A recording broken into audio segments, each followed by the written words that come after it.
নামকরা একজন সাংবাদিক, ভারতীয় সাংবাদিক কুলদীপ নায়ার, উনি একদিন আমেরিকার একজন নামকরা শিল্পপতির সাক্ষাৎকার নিচ্ছিলেন। তো সাক্ষাৎকারের এক পর্যায়ে কুলদীপ নায়ার বললেন যে সারা পৃথিবীতে আপনাদের যে অস্ত্রের যোগান, অর্থাৎ যে অস্ত্র বা আর্মস অ্যান্ড অ্যামুনিশনস আপনারা তৈরি করেন, এগুলো যে যোগান সারা পৃথিবীতে যেভাবে আপনারা দিয়ে থাকেন, if this supply of arms and ammunition is stopped, what will be it's impact on your economy.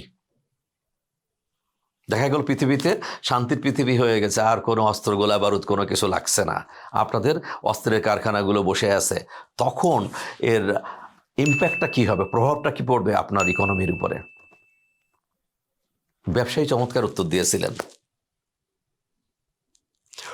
We will keep wars on to keep our industry running, we will keep wars on to keep our industry running. আমাদের শিল্পকে চালু রাখার জন্যে আমরা যুদ্ধকে চালু রাখব।